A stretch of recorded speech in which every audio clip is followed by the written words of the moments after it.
Hello दोस्तों, good morning. स्वागत है एक बार फिर से आप सभी का एमजेटी एजुकेशन में। दोस्तों आज है संडे और संडे को वीकली रिवीजन करना था, जैसा कि हमने वादा किया था पिछली वीक से कि अब से हर संडे आपका रिवीजन करवाएंगे। तो आज की इस क्लास में 16 तारीख से 21 तारीख से जो भी करंट अफेयर बने हैं 16 से 21 के बीच में उसका रिवीजन करेंगे। हम लोग टॉप 30 क्वेश्चंस देखेंगे, क्विकली रिवीजन करेंगे। इसमें आपको कमेंट करके अपना स्कोर बताते चलना है, ठीक है जी। तो बिना किसी देरी के हम लोग शुरू करते हैं। लेकिन एक और जरूरी बात, इसकी क्विज आप लोग जरूर जा करके लगा लिया करो। आप एमजेटी ऐप पर इसकी क्विज प्राप्त कर पाओगे फ्री में। डेली करंट अफेयर हो, वीकली करंट अफेयर हो, मंथली करंट अफेयर हो, सबकी क्विज अवेलेबल है, सबकी पीडीएफ अवेलेबल है फ्री में। आप जा करके यहाँ से इसको लगा सकते हो। क्विज लगाने से क्या होता है, आपका रिकॉल वैल्यू बढ़ जाता है। तो चलिए शुरुआत करते हैं, देखते हैं पहला क्वेश्चन। तो पहला क्वेश्चन है, जापान ने किस देश के साथ मिलकर अपने अंतरिक्ष यात्रियों को चंद्रमा पर भेजने का खुलासा किया? तो जापान जो है ये अमेरिका के साथ मिल करके अपने अंतरिक्ष यात्रियों को चंद्रमा पर भेजेगा। या कहें अमेरिका की जो स्पेस एजेंसी है नासा, इसने कहा है कि चलो हम जापानी यात्रियों को भेजेंगे अंतरिक्ष पर। तो ये पहली बार होगा जब जापानी यात्री जाएंगे अंतरिक्ष पर नासा के साथ। अब नासा ने इसके लिए कौन सा मिशन शुरू किया है? आर्टेमिस मिशन किया है, ठीक है ना। तो आर्टेमिस मिशन के तहत इसे ले जाया जाएगा। आर्टेमिस मिशन 2026 तक लॉन्च किया जाएगा, ये बात ध्यान रखना। इंपॉर्टेंट मिशन है ये। चंद्रमा पर जाएंगे ये लोग और चंद्रमा पर जापान के यात्रियों को ले जाएंगे। तो आर्टेमिस मिशन बेसिकली ये चंद्रमा पर जाने का मिशन है, ठीक है ना। अगला, हाल ही में किसे राष्ट्रीय न्यायिक अकादमी का निदेशक नियुक्त किया गया? फटाफट से आप आंसर भी करते रहो। राष्ट्रीय न्यायिक अकादमी, इनका नया निदेशक किसे नियुक्त किया गया है? तो आप बताएंगे जस्टिस अनिरुद्ध बोस को। जस्टिस अनिरुद्ध बोस यहाँ पर आपको दिख रहे हैं, इनको नियुक्त किया गया है head of national judicial academy के पोस्ट पर, ठीक है जी। तो 1993 में यह संस्था स्थापित की गई थी। सुप्रीम कोर्ट के साथ ये मिलकर के काम करती है। अगला, हाल ही में लॉन्च की गई पुस्तक द लॉ एंड स्पिरिचुअलिटी, इसको किसने लिखा है? द लॉ एंड स्पिरिचुअलिटी, इस पुस्तक को किसके द्वारा लिखा गया है? फटाफट आंसर करते चलो, बहुत ज्यादा समय नहीं दूंगा, मात्र 5 से 10 सेकंड का आपको समय दूंगा और इसी के बीच में आपको स्कोर काउंट करना है। स्कोर काउंट करते चलना है अपना और एंड में कमेंट करके बताना है। पिछली बार मैंने देखा था बहुत कम लोगों ने कमेंट करके बताया था स्कोर, लेकिन इस बार आप सबको बताना है। तो द लॉ एंड स्पिरिचुअलिटी, इस पुस्तक को किसने लिखा है? प्रोफेसर रमन मित्तल और डॉक्टर सीमा सिंह ने। उपरोक्त तो दोनों ऑप्शन आपका करेक्ट हो जाएगा। इसके अलावा अगला क्वेश्चन अगर बात करें, देखो यहाँ पर पुस्तक में आपको कुछ एक्सप्लेन करने की जरूरत है नहीं। अगला क्वेश्चन, पीएम मोदी को मैगजीन न्यूज वीक के कवर पेज पर छापा गया। ये न्यूज वीक के कवर पेज पर छपने वाले कौन से नंबर के प्रधानमंत्री बने? कौन से मतलब प्रधानमंत्री बने? तो ये बन गए हैं भारत के दूसरे ऐसे प्रधानमंत्री। चलो बताओ कमेंट करके, पहली प्रधानमंत्री कौन थी ऐसे न्यूज वीक के कवर पेज पर छपने वाली? तो आप कहोगे कि वाली बोल रहे हो, तो एक ही महिला प्रधानमंत्री अभी तक हुई हैं, वो है इंदिरा गांधी जी। तो इंदिरा गांधी पहली प्रधानमंत्री थी न्यूज वीक के कवर पेज पर। न्यूज वीक एक मैगजीन है, उसके कवर पेज पर छपने वाली। और दूसरे प्राइम मिनिस्टर बन गए हैं पीएम मोदी, जिनको इन्होंने छापा है न्यूज वीक वालों ने, ठीक है जी। आगे, हाल ही में अमेरिका, जापान और फिलीपींस, इनकी पहली त्रिपक्षीय बैठक हुई। तो ये बैठक कहां पर हुई या इसकी मेजबानी किसने करी? तो वो चलो बताओ कहां पर हुई। ये बैठक हुई दोस्तों व्हाइट हाउस में। व्हाइट हाउस कहां का प्रेसिडेंट हाउस है? अमेरिका का। तो अमेरिका में ये बैठक हुई, अमेरिका, जापान और फिलीपींस की ये पहली त्रिपक्षीय बैठक थी। आर्टिकल्स भी मैं शो करा रहा हूं फटाफट से, और फटाफट से मैं एक्सप्लेनेशन भी शो करा रहा हूं। तो जिनको रुक कर देखना है वो रुक कर देख लें, थोड़ा स्लो करके। रिवीजन वाले तेजी से रिवीजन करते रहें।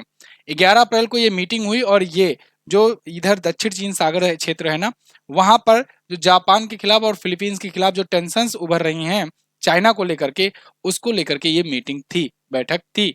अगला, प्रत्येक वर्ष भारतीय रेलवे दिवस कब मनाया जाता है? भारतीय रेलवे दिवस आप सबको पता होना चाहिए। भारतीय रेलवे की शुरुआत 1853 में हुई थी, लेकिन 1853 में किस दिन हुई थी? तो ये हुई थी 16 अप्रैल को 1853 में। तो इसलिए 16 अप्रैल को मनाते हैं भारतीय रेलवे दिवस, ठीक है जी।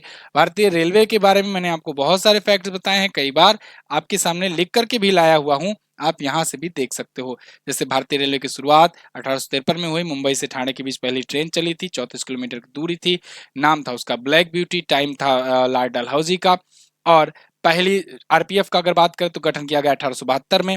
उसके बाद रेलवे एक्ट लाया गया 1890 में। रेलवे बोर्ड गठन किया गया 1905 में। 1925 में इलेक्ट्रिक ट्रेन चली। उसके बाद फिर 1984 में मेट्रो चली। उसके बाद 2018 में जाकर ट्रेन 18 या जिसे हम लोग वंदे भारत एक्सप्रेस कहते हैं वो चली।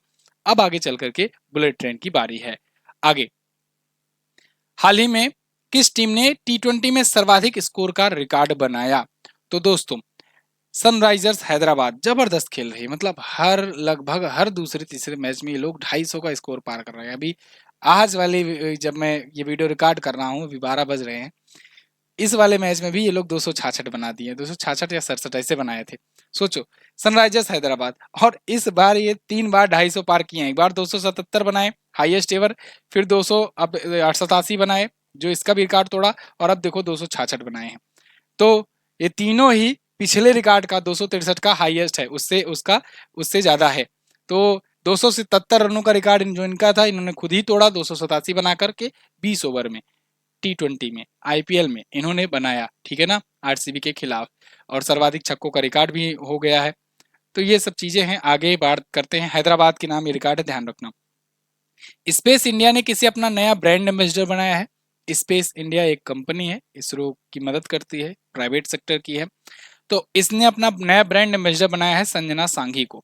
संजना सांघी आपको यहाँ पर दिख रही हैं, ये एक्ट्रेस हैं, और इनको बनाया है नया ब्रांड एम्बेसडर, ठीक है। तो युवा बॉलीवुड स्टार हैं और यूएनडीपी की यूथ चैंपियन भी ये हैं। अगला, हाल ही में किसे हार्वर्ड यूनिवर्सिटी के द्वारा प्रतिष्ठित south Asian person of the year का पुरस्कार से सम्मानित किया गया? तो south Asian person of the year का पुरस्कार से किसे सम्मानित किया गया है? कमेंट करो जल्दी जल्दी फटाफट से। हार्वर्ड यूनिवर्सिटी के द्वारा इनको सम्मानित किया गया है। तो किसे सम्मानित किया गया है? अवंतिका वंदनपू को। ये भी एक्ट्रेस हैं, ये भी एक्टिंग करती हैं, और इनको इनके एक्टिंग को पहचानते हुए इनको ये सम्मान दिया गया है, ठीक है। अगला, राष्ट्रीय महिला कैरम चैंपियनशिप 2024 का खिताब किसने जीता है? राष्ट्रीय महिला कैरम चैंपियनशिप 2024 ये आयोजित हुआ, और इसका खिताब किसने जीत लिया है? किसने जीत लिया है? रश्मि कुमारी ने जीता है महिलाओं में, ठीक है ना, महिलाओं में। पुरुषों में किसने जीता? तो देखो आप, ये रही रश्मि कुमारी, इन्होंने ये जीत लिया है राष्ट्रीय नेशनल कैरम चैंपियनशिप, ठीक है ना। अच्छा, पुरुषों वाला किसने जीता है? के श्रीनिवास ने। ये पिछली बार भी विजेता थे, इस बार भी ये जीते हुए हैं पुरुषों का राष्ट्रीय कैरम चैंपियनशिप। अगला देखते हैं। अच्छा, एक और जरूरी बात दोस्तों, ये life time text book pass pro का ऑप्शन आया हुआ है, और इसमें भी ह्यूज डिस्काउंट देखने को मिल रहा है। मात्र 483 में, जो कि अभी तक का लोवेस्ट है, इसमें आप लाइफ टाइम के लिए पास प्रो पा सकते हो। पास प्रो, वो भी लाइफ टाइम के लिए। देखो, टेक्स्ट बुक पास और टेक्स्ट बुक पास प्रो में अंतर ये है कि पास प्रो में आपको एडवांस क्वेश्चंस मिलते हैं और प्रीवियस ईयर के क्वेश्चंस भी मिलते हैं। तो वो पास प्रो आपको लाइफ टाइम के लिए मिल रहा है, तो ये 483 मिल रहा है। उसके बाद एनजीटी कूपन कोड लगाओगे तो 12% का और डिस्काउंट मिल रहा है। तो ये बहुत बेस्ट अपॉर्चुनिटी है, इसका आप फायदा उठाइए। अगर आपने अभी तक नहीं लिया हुआ है तो आप मॉक टेस्ट ले सकते हैं। 21 से 23 अप्रैल तक का ये ऑफर रहेगा। देखो, जब भी मैं ऑफर आपको बताऊं, जब ऑफर का ये टाइम पीरियड शुरू होता है तो इसके बीच आप इसको फायदा उठा लिया करो, ठीक है ना। अगर फायदा नहीं उठाओगे तो फिर ये जब बीत जाता है, दाम बढ़ जाता है, इन लोग का दाम घटता बढ़ता रहता है, तो उसमें लोगों का नुकसान हो जाता है। इसीलिए जब ये बताएं तो तुरंत उस दिन आप इसका ऑफर का फायदा उठा लिया करो, ठीक है ना। चलिए आगे, हाल ही में विश्व हीमोफीलिया दिवस कब मनाया जाता है? तो विश्व हीमोफीलिया दिवस दोस्तों कब मनाया जाता है, जल्दी बताओ। हीमोफीलिया आप जानते हो, रक्त का थक्का नहीं बनता है। तो ये 17 अप्रैल को मनाया जाता है। हीमोफीलिया एक विकार है, विकार मतलब कि समझ लो एक प्रॉब्लम है, इशू है, कमी है, ठीक है ना, कोई रोग नहीं है। तो हीमोफीलिया में यही होता है कि रक्त का थक्का नहीं बनता है। तो अगर आपको चोट वगैरह लगती है तो लगातार ब्लीडिंग होती रहती है, ठीक है। इस बार की थीम क्या है? Equitable access for all, recognizing all bleeding disorders. तो ये ब्लीडिंग डिसऑर्डर है एक। चलिए, पहली बार 1989 में मनाया गया। अगला, भारत ने एशियाई कुश्ती चैंपियनशिप 2024 में कुल कितने मेडल जीते हैं? स्कोर काउंट करते चलना, भूलना मत, फटाफट से आंसर करो। एशियाई कुश्ती चैंपियनशिप में कुल कितने मेडल भारत ने जीते हैं? तो टोटल भारत ने मेडल जीते हैं कितने? 9 मेडल जीते हैं, जिनमें 4 तो सिल्वर है और 5 है ब्रॉन्ज मेडल, ठीक है ना, 0 गोल्ड मेडल है। तो एशियाई कुश्ती चैंपियनशिप ये हुआ कहाँ? ये किर्गिस्तान के बिस्केक में हुआ। ये भी क्वेश्चन बन सकता है कि बताओ एशियाई कुश्ती चैंपियनशिप हुआ कहाँ? तो एशिया किर्गिस्तान के बिस्केक में हुआ ये, ठीक है ना। सिल्वर पदक विजेताओं में अगर बात करें तो उदित, राधिका, अंजू और हर्षिता थी। अगला, हाल ही में किसे लता मंगेशकर पुरस्कार 2024 से सम्मानित किया गया? तो लता मंगेशकर पुरस्कार 2024 से दोस्तों सम्मानित किया गया है किसे? अमिताभ बच्चन जी को। किसे? अमिताभ बच्चन जी को 2024 में लता मंगेशकर पुरस्कार से सम्मानित किया जा रहा है। ये लता मंगेशकर पुरस्कार से सम्मानित होने वाले तीसरे व्यक्ति हैं। सबसे पहले वाले कौन थे? मोदी जी थे। दूसरे वाली आशा भोसले थी और तीसरे ये हैं, ठीक है ना। अच्छा, साथ ही में ए आर रहमान जी को मास्टर दीनानाथ मंगेशकर से सम्मानित किया गया है। अमिताभ बच्चन जी को और भी कौन कौन से सम्मान मिल चुके हैं? पद्मश्री इनको 1984 में मिला था, पद्म भूषण 2001 में मिला था, पद्म विभूषण 2015 में मिला, लीजन ऑफ ऑनर 2007 में सम्मानित किए गए, दादा साहब फाल्के इनको 50वां नंबर का 2018 में मिला था। ठीक है, चलिए अगला। अगला, हाल ही में किसको विजडन के विश्व के अग्रणी क्रिकेटरों में नामित किया गया? तो विजडन के विश्व के अग्रणी क्रिकेटरों में शामिल हो गए हैं पैट कमिंस और नेट साइवर ब्रंट। उपरोक्त दोनों आपका सही होगा। पैट कमिंस जो हैं ये ऑस्ट्रेलिया के हैं, आप सब जानते हो, उन्होंने अभी वर्ल्ड कप ट्रॉफी जिताई थी अपने देश को, ठीक है ना। और ये साइबर ब्रंट जो हैं ये हैं इंग्लैंड की क्रिकेटर हैं, बैट्समैन। ये ऑस्ट्रेलिया के हैं, तो दोनों को शामिल किया गया है। अगर हम लोग पैट कमिंस की बात करें तो ये माइकल क्लार्क के बाद इसमें शामिल होने वाले ये दूसरे ऑस्ट्रेलियाई हैं।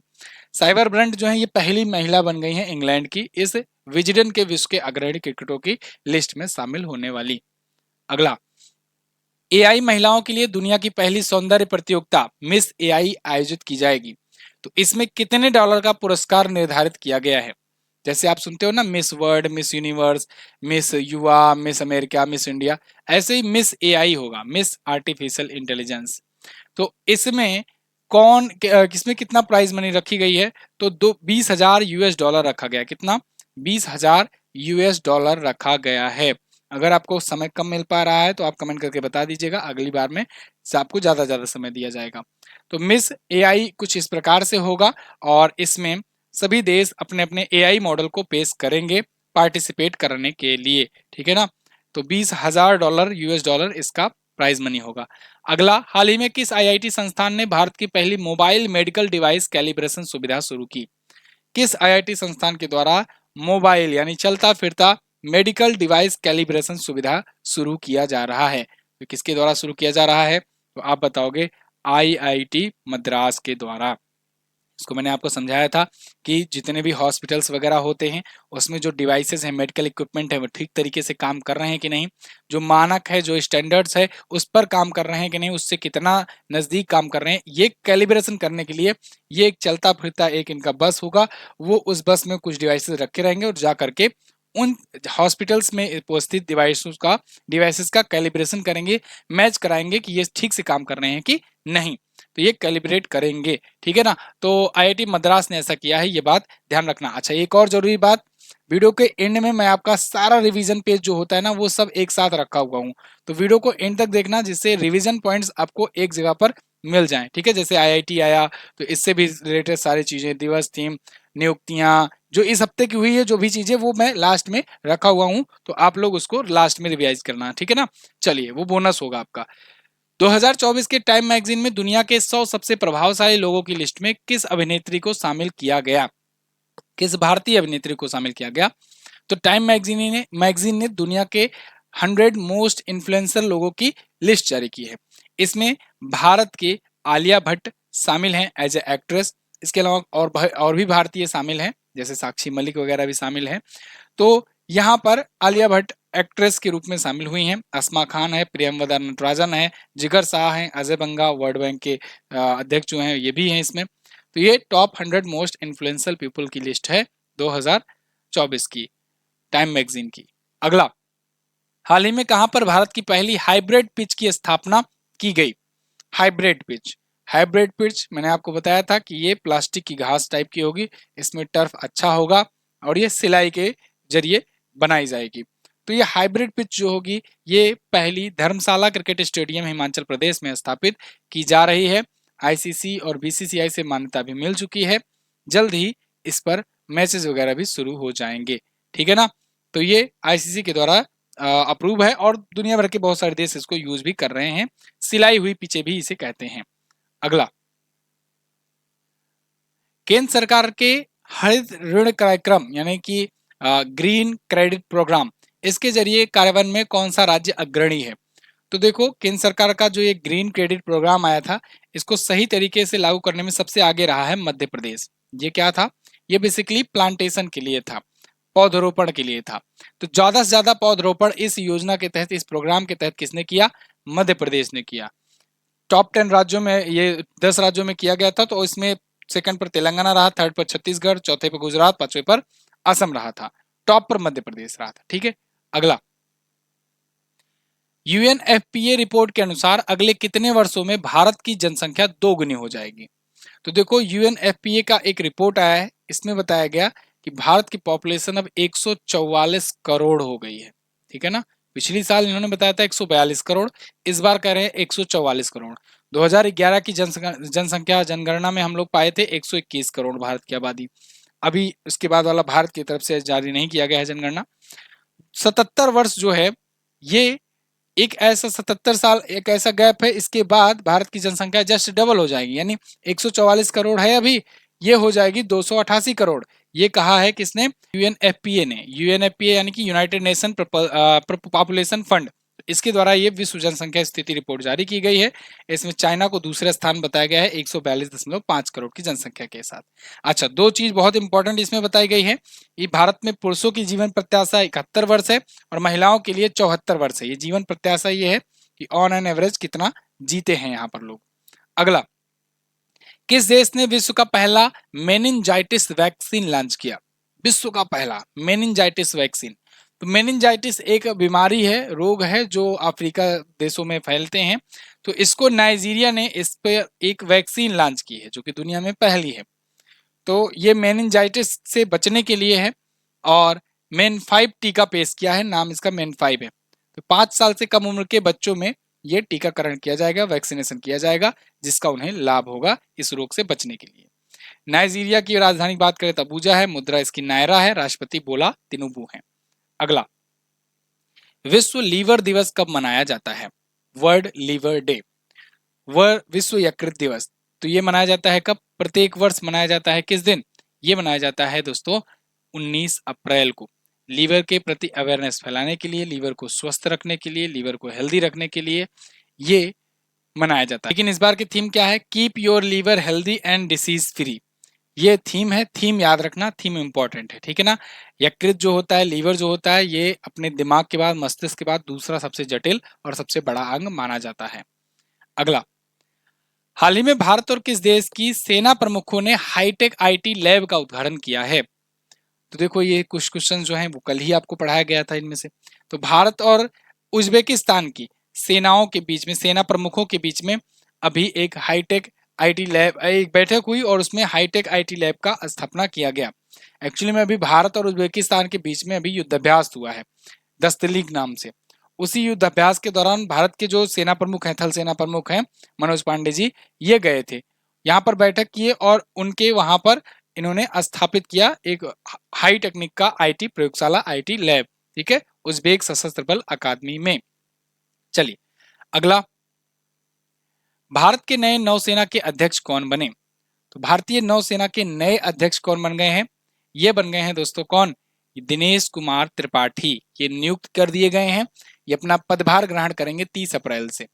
अभी आर हरिकुमार जी हैं, तो आर हरिकुमार जी के रिटायर होने के बाद वाइस एडमिरल दिनेश त्रिपाठी जी बन जाएंगे नए नौसेना के प्रमुख। अभी ये उप प्रमुख के रूप में कार्यरत है वर्तमान में। ठीक है ना, चलिए, तो आर हरिकुमार जी की ये जगह लेंगे। एवीएसएम और एनएम से ये सम्मानित हैं। अगला, वित्तीय वर्ष 2024 में भारत का इलेक्ट्रॉनिक निर्यात बढ़कर के कितना हो गया? मोस्ट इंपोर्टेंट क्वेश्चन है। वित्तीय वर्ष 2024 में भारत का इलेक्ट्रॉनिक का एक्सपोर्टेशन बढ़कर के कितना हो गया है? ये बढ़कर के कितना हो गया है? जल्दी जल्दी कमेंट करके बताओ। ये 29.12 बिलियन डॉलर का हो गया है इलेक्ट्रॉनिक का निर्यात, एक्सपोर्टेशन। ठीक है ना, और अगर हम लोग बात करें कि पूरा का पूरा 2023-24 में पूरा का पूरा इंडिया का कितना रहा एक्सपोर्टेशन, तो उसमें आप बताओगे। देखो, यहाँ पर ये लिस्ट दी गई है कि कब कब किस किस महीने में कितना एक्सपोर्टेशन हुआ और कितना परसेंट देखा गया ग्रोथ पिछले साल की अपेक्षा। तो पिछले साल की अपेक्षा हम लोगों ने टोटल 23.64% की ग्रोथ दर्ज की हुई है इलेक्ट्रॉनिक के एक्सपोर्टेशन में टोटल में ना। और अगर हम लोग बात करें कि पूरे भारत का एक्सपोर्ट कितना रहा, तो देश का कुल निर्यात, कुल एक्सपोर्टेशन 776.68 बिलियन डॉलर रहा, जो कि ह्यूमंगस है, अभी तक का सबसे हाईएस्ट है। ठीक है ना, 776 अरब डॉलर अब हम लोग एक्सपोर्ट कर रहे हैं। अगला, 13वां यूरोपियन गर्ल्स मैथमेटिकल ओलंपियाड 2024 ये कहाँ आयोजित हुआ? 13वां यूरोपियन गर्ल्स मैथमेटिकल ओलंपियाड कहाँ हुआ? जल्दी से बताइए कमेंट करके। ये हुआ दोस्तों जॉर्जिया में। कहाँ पर? जॉर्जिया में ये आयोजित किया गया। तो इसमें ये 4 मेडल भी आए हैं भारत को, 2 सिल्वर 2 ब्रॉन्ज मेडल आए हैं। अगर हम लोग सिल्वर मेडलिस्ट की बात करें तो गुंजन अग्रवाल और उसके बाद संजना फिलोचिको, ये सिल्वर पाई हुई हैं। इसके अलावा लोरिसा और ये चौथी हैं साई विठल पाटिल, ये ब्रॉन्ज पाई हुई हैं दोनों। तो ये जॉर्जिया में आयोजित किया गया था, 13वां इसका संस्करण था ये, और यूरोपियन गर्ल्स मैथमेटिकल ओलंपियाड का। ठीक है जी। अगला, अब हम लोग दिवस थीम, इंपॉर्टेंट जो नियुक्तियां हैं या इंपॉर्टेंट जो चीजें आई हुई हैं इस हफ्ते में, उसको रिवाइज करेंगे अलग अलग तरीके से। ठीक है, जैसे इस हफ्ते की प्रमुख जो भी दिवस आए हैं इनको रिवाइज कर लीजिए। जैसे 1 अप्रैल को आरबीआई स्थापना दिवस मनाया गया, 1 अप्रैल को ही ओडिशा का स्थापना दिवस या उत्कल दिवस मनाया गया। 2 अप्रैल को विश्व आर्टिज्म अवेयरनेस डे, 1 से 7 अप्रैल अंधता निवारण सप्ताह मनाया गया। 4 अप्रैल को अंतर्राष्ट्रीय खनन जागरूकता दिवस मनाया गया। 5 अप्रैल को राष्ट्रीय समुद्री दिवस मनाया गया। 7 अप्रैल को most important world health day मनाया जाता है। 10 अप्रैल को विश्व होम्योपैथी डे। 11 अप्रैल को राष्ट्रीय सुरक्षित मातृत्व दिवस। 12 अप्रैल को मानव अंतरिक्ष उड़ान का अंतर्राष्ट्रीय दिवस। 14 अप्रैल को विश्व चगास रोग दिवस। 14 अप्रैल को विश्व क्वांटम दिवस और 14 अप्रैल को अंबेडकर दिवस मनाया गया। 16 अप्रैल को भारतीय रेलवे दिवस मनाया गया और 17 अप्रैल को विश्व हीमोफीलिया दिवस मनाया गया। 18 अप्रैल को विश्व विरासत दिवस मोस्ट इंपोर्टेंट और 19 अप्रैल को विश्व लीवर दिवस मनाया गया। तो ये अभी तक अप्रैल महीने के अभी तक आए हुए ये इंपॉर्टेंट डेट थे। अब हम लोग कुछ आईआईटी संस्थान क्योंकि आए थे चर्चे में, तो इससे रिलेटेड जो क्वेश्चन हैं उनको रिवाइज कर लेंगे। आईआईटी मद्रास ने भारत की पहली मोबाइल मेडिकल डिवाइस कैलिब्रेशन सुविधा शुरू की, इसको मैंने अभी आपको बताया। आईआईटी जोधपुर ने रोगों की ट्रैकिंग के लिए नैनो सेंसर का अनावरण किया है, नैनो सेंसर लॉन्च किया है। आईआईटी बॉम्बे जो है ये कैंसर के लिए भारत की पहली घरेलू gene therapy CAR T cell launch की है। ये बहुत इंपॉर्टेंट है, इसको याद रखना। राष्ट्रपति द्रौपदी मुर्मू जी गई थी इसको लॉन्च करने। कार्टी सेल थेरेपी ये कैंसर का उपचार करेगी और ये दुनिया में इकलौती ऐसी थेरेपी है, नई थेरेपी है कैंसर के उपचार के लिए। आईआईटी मद्रास जो है ये अखिल भारतीय अनुसंधान विद्वान शिखर सम्मेलन की मेजबानी किया। आईआईटी गुवाहाटी में भारत का पहला ड्रोन पायलट प्रशिक्षण संस्थान खोला गया। आईआईटी जम्मू ने भारत का पहला voice based anti drone system बनाया और आईआईटी मद्रास भारत का पहला 155 मिलीमीटर स्मार्ट बारूद बनाया। ठीक है जी। अब पुस्तक भी आई थी इस हफ्ते में, तो हम लोग महत्वपूर्ण पुस्तकों का भी रिवीजन कर लेते हैं जो पिछले दिनों में अभी चर्चे में रही थी। जैसे जस्ट ए मर्सनरी, इसको दुव्वरी सुब्बा राव ने लिखा। नाइफ नाइफ ये पुस्तक लिखा है दोस्तों सलमान रुश्दी ने। The law and spirituality professor Raman Mittal और सीमा सिंह ने लिखा है। आई कैन कोच इसको लिखा है सिद्धार्थ राजशेखर ने। द आइडिया ऑफ डेमोक्रेसी इसको सैम पित्रोदा ने लिखा है। From a car set to the corner room and beyond S Raman की पुस्तक है। द कॉन्स्पेरेसी ये गोटाबाया राजपक्षे की पुस्तक है और बेसिक स्ट्रक्चर एंड रिपब्लिक ये पुस्तक है पी एस श्रीधरन पिल्लई की। पिछले दिनों में हुई कुछ पुस्तकें थी। अब पिछले दिनों में कुछ नियुक्तियां जो हुए हैं इसको भी हम लोग रिवाइज कर लेते हैं। जैसे जैसे सौरभ गर्ग जो हैं ये सांख्यिकी और कार्यान्वयन मंत्रालय में सचिव नियुक्त किए गए हैं। संजय शुक्ला को नेशनल हाउसिंग बैंक का नया प्रबंध निदेशक नियुक्त किया गया है। अनुराग ठाकुर सीबीआई में संयुक्त निदेशक ज्वाइंट डायरेक्टर नियुक्त हुए हैं। तरुण बजाज जो हैं US India strategic partnership forum के प्रमुख नियुक्त हुए हैं और हरेंद्र सिंह राष्ट्रीय महिला हॉकी टीम के कोच नियुक्त हुए हैं। जयराज सनमुगम ये एयर इंडिया के द्वारा वैश्विक अड्डा संचालन का ये प्रमुख नियुक्त किया गया है इनको। मनोज पांडव को वित्त आयोग का सदस्य नियुक्त किया गया है। श्रीनिवास पल्लिया विप्रो का नया सीईओ बने हैं और लव कुमार को विशेष सुरक्षा समूह यानी एसपीजी का नया महानिरीक्षक नियुक्त किया गया है। क्लियर। तो ये थे प्रमुख आपका रिवीजन। वीकली का आपने बेहतरीन तरीके से हर प्रकार से रिवीजन कर लिया है। आई होप आपको ये इंटरेस्टिंग लगेगा। कमेंट करके बताओ स्कोर कितना आया आपका। इसके अलावा ब्रह्मास करंट अफेयर की बुक अगर ऑर्डर करना चाहते हो तो लिंक डिस्क्रिप्शन में भी है या फिर अमेजन पर जाकर के इसे ऑर्डर करो। 5000 प्लस क्वेश्चन का चैप्टर वाइज डिटेल एक्सप्लेनेशन के साथ। अभी तक कभी भी कोई भी एक भी नेगेटिव रिव्यू इस बुक का नहीं आया हुआ है। आप जाकर के खुद भी चेक कर सकते हो अमेजन पर। जबरदस्त परफॉर्म कर रही है ये बुक और अगर आप आने वाले किसी भी एग्जाम को प्रिपेयर कर रहे हो रेलवे के खास करके, तो उसके लिए तो ये रामबाण होने वाली है। प्रश्नोत्तर माध्यम में है, चैप्टर बाय चैप्टर।